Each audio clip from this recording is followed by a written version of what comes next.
Hi friends, Shilpa veg recipes ಚಾನಲ್ಗೆ ಸ್ವಾಗತ. ಇವತ್ತು ನಾನು ಗಣೇಶನಿಗೆ ತುಂಬ ಪ್ರಿಯವಾದಂತಹ ಬಿಳಿ ಚಕ್ಲಿ ಹೇಗೆ ಮಾಡೋದು ಅಂತ ಹೇಳಿ ತೋರಿಸ್ತಾ ಇದ್ದೀನಿ. ಇವತ್ತು ನಾನು ಹಿಟ್ಟು ಮಾಡೋದ್ರಿಂದ ಹಿಡಿದು ಪ್ರತಿಯೊಂದು ಸ್ಟೆಪ್ಪನ್ನು ಕೂಡ ತೋರಿಸ್ತಾ ಇದ್ದೀನಿ. ಫಸ್ಟ್ ನೋಡಿ, ಅಕ್ಕಿನ ತೊಳೆದ್ಬಿಟ್ಟು ಹಾಕಿದ್ದೀನಿ. ಈಗ ತೊಳೆದು ಹಾಕಿದ್ಮೇಲೆ ಈ ರೀತಿ ನೆರಳಲ್ಲೇ ಒಣಗಿಸ್ಕೊಳ್ಬೇಕು ಅಥವಾ ಫ್ಯಾನ್ ಗಾಳಿಯಲ್ಲಿ ಒಣಗಿಸ್ಕೋಬೇಕಾಗುತ್ತೆ. ಬಿಸಿಲಲ್ಲೆಲ್ಲ ಒಣಗಿಸ್ಬಾರ್ದು. ಈಗ ಇದು ಚೆನ್ನಾಗಿ ಒಣಗಿದೆ. ಇದನ್ನು ನಾನು ಒಂದು ಬಟ್ಲ ಅಳತೆಯಲ್ಲಿ ತಗೊಳ್ತಾ ಇದ್ದೀನಿ, ಅಥವಾ ಯಾವ್ದಾದ್ರು ಲೋಟ ಅಳತೆಯಲ್ಲಿ ಕೂಡ ತಗೊಳ್ಬೋದು. ನಾನೀಗ ಬಾಣಲೆಗೆ ಅಕ್ಕಿನ ಹಾಕೊಳ್ತಾ ಇದ್ದೀನಿ. 4 ಬಟ್ಲು ನಾನು ಅಕ್ಕಿನ ತಗೊಂಡಿದ್ದೀನಿ. ಈಗ ಇದನ್ನ ಸಣ್ಣ ಉರಿ ಇಟ್ಬಿಟ್ಟು ಹುರ್ಕೊಳ್ಬೇಕಾಗತ್ತೆ. ತುಂಬ ಏನು ಹುರಿಯೋದು ಬೇಡ. ಸ್ವಲ್ಪ ಅಕ್ಕಿದು ಕಲರ್ ಸ್ವಲ್ಪ ಲೈಟಾಗಿ ವೈಟ್ ಕಲರ್ ಆಗುತ್ತೆ, ಅಲ್ಲಿವರೆಗೆ ಹುರಿದ್ರೆ ಸಾಕು.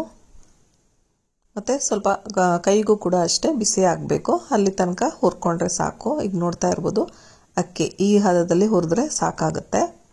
ಈಗ ಇದನ್ನು ಬೇರೆ ಒಂದು ತಟ್ಟೆಗೆ ಹಾಕೊಳ್ತಾ ಇದ್ದೀನಿ. ಇದನ್ನು ಹರಡ್ತಾ ಇದ್ದೀನಿ, ಯಾಕಂದರೆ ಬೇಗ ತಣ್ಣಗಾಗಲಿ ಅಂತ ಹೇಳಿ. ನೆಕ್ಸ್ಟ್ ನಾನು ಅದೇ ಬಟ್ಲಲ್ಲಿ 1 ಬಟ್ಲಷ್ಟು ಉದ್ದಿನ ಕಾಳನ್ನು ತಗೊಂಡಿದ್ದೀನಿ. ಉದ್ದಿನ ಬೇಳೆ ಕೂಡ ತಗೊಳ್ಬೋದು. ಉದ್ದಿನ ಬೇಳೆ ತಗೊಳ್ಳೋದಾದ್ರೆ 1/4 ಕಪ್ನಷ್ಟು ಉದ್ದಿನ ಬೇಳೆನ ಹಾಕಿ. ಇದು ಉದ್ದಿನ ಕಾಳಾಗಿರೋದ್ರಿಂದ ಇದು ಚೆನ್ನಾಗಿ ಒದಗುತ್ತೆ. ಹಾಗಾಗಿ ಇದನ್ನು ಕೆಂಪುಗೆ ಹುರಿಬೇಕು. ಈ ರೀತಿ ಸಣ್ಣ ಉರಿಯಲ್ಲೇ ಕೆಂಪುಗೆ ಹುರ್ಕೊಳ್ಬೇಕು. ಈಗ ಇದು ಹುರಿದಾಗಿದೆ. ಯಾವ ಕಾರಣಕ್ಕೂ ಒತ್ತಿಸ್ಬಾರ್ದು, ಕಪ್ಪೆಲ್ಲ ಆಗಬಾರ್ದು. ಈಗ ನೆಕ್ಸ್ಟು ಅದೇ ಬಟ್ಲ ಅಳತೆಯಲ್ಲಿ ಹುರಿಗಡ್ಲೆನ ತಗೊಳ್ತಾ ಇದ್ದೀನಿ, ಅಥವಾ ಪುಟಾಣಿ ತಗೊಳ್ತಾ ಇದ್ದೀನಿ. ಈಗ ಇದನ್ನು ಕೂಡ ಅಷ್ಟೇ ಸ್ವಲ್ಪ ಬಿಸಿ ಮಾಡಿಕೊಂಡ್ರೆ ಸಾಕು. ಇದನ್ನೇನು ಹುರಿಯೋದು ಬೇಡ. ಈಗ ಮಳೆಗಾಲ ಆಗಿರೋದ್ರಿಂದ ತಣ್ಣಗಾಗಿರುತ್ತೆ ಅನ್ನೋ ರೀಸನಿಂದ ಅದನ್ನು ಸ್ವಲ್ಪ ಬಿಸಿ ಮಾಡ್ಕೊಂಡಿದ್ದೀನಿ.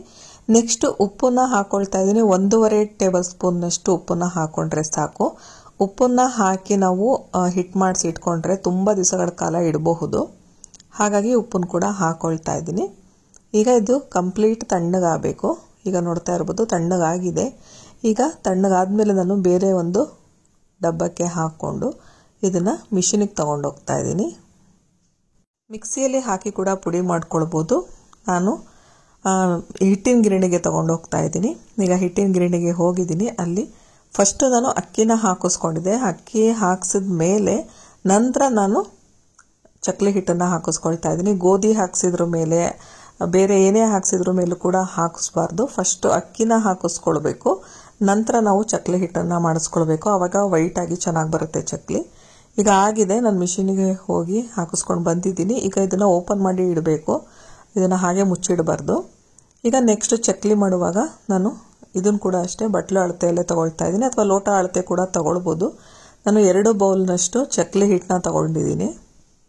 ಗಣೇಶನಿಗೆ ನೈವೇದ್ಯಕ್ಕೆ ಈ ರೀತಿ ಬಿಳಿ ಚಕ್ಲಿ ಮಾಡಿದ್ರೆ ಗಣೇಶನಿಗೆ ತುಂಬ ಪ್ರಿಯ ಅಂತಾನೆ ಹೇಳ್ತಾರೆ. ನೆಕ್ಸ್ಟ್ ನಾನು ಎಳ್ಳನ್ನು ಹಾಕೊಳ್ತಾ ಇದ್ದೀನಿ. 2 ಸ್ಪೂನ್ನಷ್ಟು ಎಳ್ಳು ಹಾಕಿದ್ದೀನಿ. 1 ಸ್ಪೂನ್ನಷ್ಟು ಜೀರಿಗೆ, 1/2 ಸ್ಪೂನ್ನಷ್ಟು ಓಂ ಕಾಳನ್ನು ಹಾಕಿ ಮಿಕ್ಸ್ ಮಾಡ್ಕೊಳ್ತಾ ಇದ್ದೀನಿ. ಸ್ವಲ್ಪ ಉಪ್ಪನ್ನ ಹಾಕೊಳ್ತಾ ಇದ್ದೀನಿ. ಉಪ್ಪು ಆಲ್ರೆಡಿ ಹಿಟ್ಟಿಗೆ ಹಾಕಿರೋದ್ರಿಂದ ಉಪ್ಪು ಹಾಕೋ ಅವಶ್ಯಕತೆ ಇರೋದಿಲ್ಲ. ಬಟ್ ಉಪ್ಪು ಏನಾದರೂ ಸ್ವಲ್ಪ ಕಡಿಮೆ ಆಗಿರ್ಬೋದು ಅಂತ ಹೇಳಿ ಸ್ವಲ್ಪ ಹಾಕ್ತಾ ಇದ್ದೀನಿ ಅಷ್ಟೇ. ನೆಕ್ಸ್ಟ್ ಒಂದು 4 ಸ್ಪೂನ್ನಷ್ಟು ತುಪ್ಪನ ತೊಗೊಂಡಿದ್ದೀನಿ. ಇದನ್ನು ಚೆನ್ನಾಗಿ ಕಾಯಿಸ್ಕೊಂಡಿದ್ದೀನಿ. ಇದನ್ನು ಕೂಡ ಹಾಕ್ಕೊಳ್ತಾ ಇದ್ದೀನಿ. ತುಪ್ಪದ ಬದಲಿಗೆ ಬೆಣ್ಣೆ ಕೂಡ ಹಾಕ್ಬೋದು. ನೆಕ್ಸ್ಟು ಒಂದು 3 ಸ್ಪೂನ್ನಷ್ಟು ಎಣ್ಣೆ ಹಾಕ್ಕೊಳ್ತಾ ಇದ್ದೀನಿ. ಅದನ್ನು ಕೂಡ ಅಷ್ಟೇ ಕಾಯಿಸ್ಬಿಟ್ಟು ಹಾಕ್ಕೊಳ್ತಾ ಇದ್ದೀನಿ. ಎಣ್ಣೆ ಮತ್ತು ತುಪ್ಪ ಎರಡನ್ನೂ ಹಾಕಿದ್ಮೇಲೆ ಈ ರೀತಿ ಒಂದ್ಸಲ ಫಸ್ಟು ಮಿಕ್ಸ್ ಮಾಡಿಕೊಂಡು ಆಮೇಲೆ ನೀರು ಹಾಕಿ ಮಿಕ್ಸ್ ಮಾಡ್ಕೊಳ್ಬೇಕು. ಸ್ವಲ್ಪ ಬಿಸಿ ಇರುತ್ತೆ, ಹಾಗಾಗಿ ನೀವು ಬೇಕಿರೋ ಒಂದು ಸ್ಪೂನ್ ತೊಗೊಂಡು ಮಿಕ್ಸ್ ಮಾಡಿಕೊಂಡು ಆಮೇಲೆ ನೀರು ಹಾಕುವಾಗ ಕೈಯಲ್ಲಿ ಮಿಕ್ಸ್ ಮಾಡ್ಕೊಳ್ಬೋದು. ಈಗ ನೋಡಿ, ಮಿಕ್ಸ್ ಆಗಿದೆ. ಈ ರೀತಿ ಉಂಡೆ ಕಟ್ಟಕ್ಕೆ ಆಗಬೇಕು. ಆವಾಗ ಕರೆಕ್ಟಾಗಿ ಆಗಿದೆ ಅಂತ ಹೇಳಿ. ಇನ್ ಕೇಸ್ ಏನಾದರೂ ಅದು ಹೊಡಿತಾ ಇತ್ತು ಅನ್ನೋದಾದರೆ ಇನ್ನೊಂದು ಸ್ವಲ್ಪ 1-2 ಸ್ಪೂನ್ನಷ್ಟು ಎಣ್ಣೆನ ಕಾಯಿಸ್ಬಿಟ್ಟು ಹಾಕ್ಕೊಳ್ಳಿ. ಎಣ್ಣೆ ಅಥವಾ ತುಪ್ಪನ. ನೀವು ತುಪ್ಪದ ಬದಲಿಗೆ ಬೆಣ್ಣೆ ಕೂಡ ಹಾಕ್ಕೊಂಡು ಮಾಡ್ಕೊಳ್ಬೋದು. ಈಗ ಸ್ವಲ್ಪನೇ ನೀರು ಹಾಕ್ಕೊಳ್ತಾ ಮಿಕ್ಸ್ ಮಾಡ್ಕೊಳ್ತಾ ಹೋಗ್ತಾ ಇದ್ದೀನಿ. ಚಪಾತಿ ಹಿಟ್ಟೆಲ್ಲ ಕಲಿಸ್ತೀವಲ್ಲ, ಆ ಹದಕ್ಕೆ ಕಲಿಸ್ಕೊಳ್ಬೇಕು.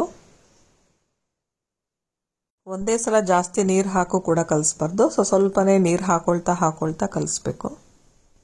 ಈಗ ಹಿಟ್ಟನ್ನು ನಾನು ಚಪಾತಿ ಹಿಟ್ಟಿನ ಹದಕ್ಕೆ ಕಲಿಸ್ತಿದ್ದೀನಿ. ಈಗ ನೆಕ್ಸ್ಟ್ ಮೇಲೆ 1/2 ಸ್ಪೂನ್ನಷ್ಟು ಎಣ್ಣೆ ಹಾಕಿ ಸ್ವಲ್ಪ ಈ ರೀತಿ ಲೈಟಾಗಿ ನಾದ್ಕೊಳ್ತಾ ಇದ್ದೀನಿ. ತುಂಬ ಹಾರ್ಡಾಗೆಲ್ಲ ನಾದಬಾರ್ದು. ಈ ರೀತಿ ಹಗುರವಾಗಿ ನಾದ್ಕೊಳ್ಬೇಕು. ಈಗ ಚಕ್ಲಿ ಮಾಡೋದಕ್ಕೆ ಚಕ್ಲಿ ಹಿಟ್ಟು ರೆಡಿಯಾಗಿದೆ. ನೆಕ್ಸ್ಟ್ ಚಕ್ಲಿ ಹೊರಳಿಗೆ ಆಗೋ ಅಷ್ಟು ಹಿಟ್ಟನ್ನು ತಗೊಂಡು ಈ ರೀತಿ ಮಾಡ್ಕೊಂಡಿದ್ದೀನಿ. ಇದೇ ಥರ ಅಷ್ಟನ್ನು ಕೂಡ ಮಾಡಿ ಇಟ್ಕೊಳ್ತಾ ಇದ್ದೀನಿ. ಈ ಥರ ಓವಲ್ ಶೇಪಲ್ಲಿ ಇರಬೇಕು. ಈ ರೀತಿ ಉದ್ದವಾಗಿ ಮಾಡಿದ್ರೆ ಚಕ್ಲಿ ಹೊರಳಿಗೆ ಹಾಕೋದಕ್ಕೆ ಈಸಿ ಆಗುತ್ತೆ.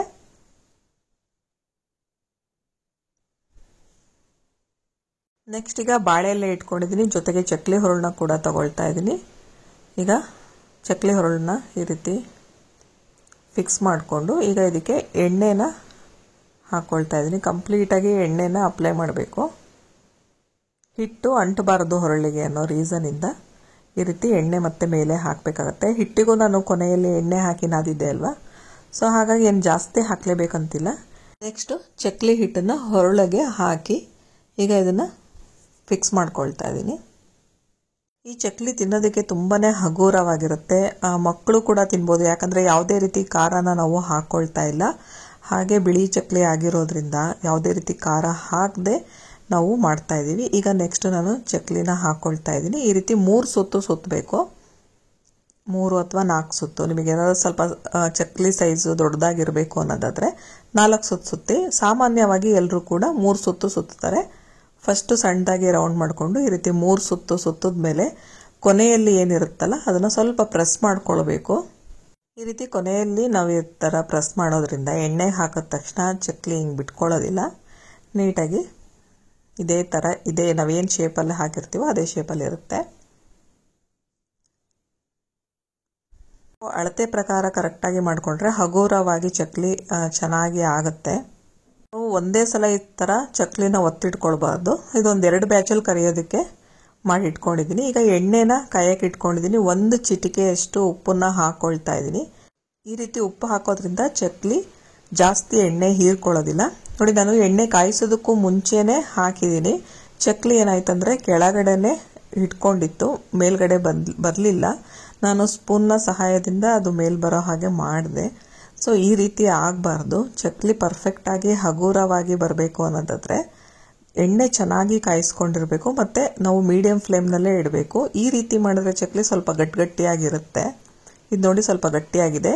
ಎಣ್ಣೆ ಚೆನ್ನಾಗಿ ಕಾದಿದೆ. ಚಕ್ಲಿ ನಾವೇನು ಹಾಕಿದ ತಕ್ಷಣ ಈ ರೀತಿ ಮೇಲ್ಗಡೆ ತೇಲ್ಬೇಕು, ಆವಾಗ ಪರ್ಫೆಕ್ಟಾಗಿ ಎಣ್ಣೆ ಕಾದಿದೆ ಅಂತ. ಮತ್ತು ನಾವು ಇದನ್ನು ಮೀಡಿಯಂ ಫ್ಲೇಮ್ ಇಟ್ಬಿಟ್ಟು ನಾವು ಚಕ್ಲಿನ ಕರಿಬೇಕಾಗುತ್ತೆ. ನಾವಿಲ್ಲಿ ಸಣ್ಣ ಉರಿ ಇಟ್ಬಿಟ್ಟು ಕೂಡ ಚಕ್ಲಿನ ಕರಿಬಾರ್ದು, ಗಟ್ಟಿ ಆಗಿಬಿಡುತ್ತೆ. ಹಾಗೆ ನಾವು ದೊಡ್ಡ ಉರಿ ಅಥವಾ ಹೈ ಫ್ಲೇಮ್ ಇಟ್ಟು ಕೂಡ ಚಕ್ಲಿನ ಕರಿಬಾರ್ದು. ಚಕ್ಲಿ ಸರಿಯಾಗಿ ಕರಿಯೋದಿಲ್ಲ, ಜೊತೆಗೆ ಕಪ್ ಆಗಿಬಿಡುತ್ತೆ. ಸೊ ಹಾಗಾಗಿ ನಾವು ಮಧ್ಯಮ ಉರಿಯಲ್ಲೇ ಚಕ್ಲಿನ ಕರ್ಕೊಳ್ಬೇಕು. ಈಗ ನೋಡ್ತಾ ಇರ್ಬೋದು ಚಕ್ಲಿ ಚೆನ್ನಾಗಿ ಕರ್ದಿದೆ. ಈಗ ನೋಡ್ತಾ ಇರ್ಬೋದು ಎಷ್ಟು ಚೆನ್ನಾಗಾಗಿದೆ ಅಂತ. ಹೀಗೆ ನಾನು ಇನ್ನೊಂದು ರೌಂಡ್ ಕೂಡ ಚಕ್ಲಿನ ಹಾಕ್ಕೊಳ್ತಾ ಇದ್ದೀನಿ. ನೋಡಿ ಹೇಗೆ ನಾವು ಎಣ್ಣೆಗೆ ಬಿಟ್ಟ ತಕ್ಷಣ ಚಕ್ಲಿ ಹೇಗೆ ಮೇಲ್ ಬರ್ತಾ ಇದೆ. ಈ ರೀತಿ ಇದ್ರೆ ಪರ್ಫೆಕ್ಟಾಗಿ ಎಣ್ಣೆ ಕಾದಿದೆ ಅಂತ. ನೀವು ಇದೇ ಚಕ್ಲಿ ಹಿಟ್ಟನ್ನ ಬಳಸ್ಕೊಂಡು ಸ್ವಲ್ಪ ಖಾರ ಹಾಕಿ ಖಾರದ ಚಕ್ಲಿ ಕೂಡ ಮಾಡ್ಕೊಳ್ಬೋದು. ಪಾಲಕ್ ಸೊಪ್ಪು ಮತ್ತು ಹಸಿಮೆಣಸನ್ನ ಬೇಯಿಸಿ ರುಬ್ಬಿ ಅದನ್ನು ಕೂಡ ಹಾಕಿದ್ರೆ ಹಸಿರು ಕಲರ್ ಚಕ್ಲಿ ಆಗುತ್ತೆ. ಹೀಗೆ ನಾವು ತುಂಬ ವೆರೈಟೀಸ್ ಚಕ್ಲಿ ಮಾಡ್ಕೊಬೋದು ಈ ರೀತಿ ಒಂದ್ಸಲ ಚಕ್ಲಿ ಹಿಟ್ಟು ಮಾಡಿಕೊಂಡ್ರೆ. ಈಗ ಗರ್ಗರಿಯಾದಂತಹ ಬಿಳಿ ಚಕ್ಲಿ ರೆಡಿಯಾಗಿದೆ. ಗಣೇಶನ ನೈವೇದ್ಯಕ್ಕೆ ತುಂಬ ಶ್ರೇಷ್ಠವಾದಂತಹ ಚಕ್ಲಿ. ನೀವು ಕೂಡ ಈ ಸಲ ಗಣೇಶ ಹಬ್ಬಕ್ಕೆ ಈ ರೀತಿ ಚಕ್ಲಿ ಮಾಡಿ. ನಿಮಗೆಲ್ಲ ಈ ವಿಡಿಯೋ ಇಷ್ಟ ಆದರೆ ಲೈಕ್ ಮಾಡಿ, ಶೇರ್ ಮಾಡಿ ಹಾಗೂ ಸಬ್ಸ್ಕ್ರೈಬ್ ಮಾಡಿ. Thank you friends.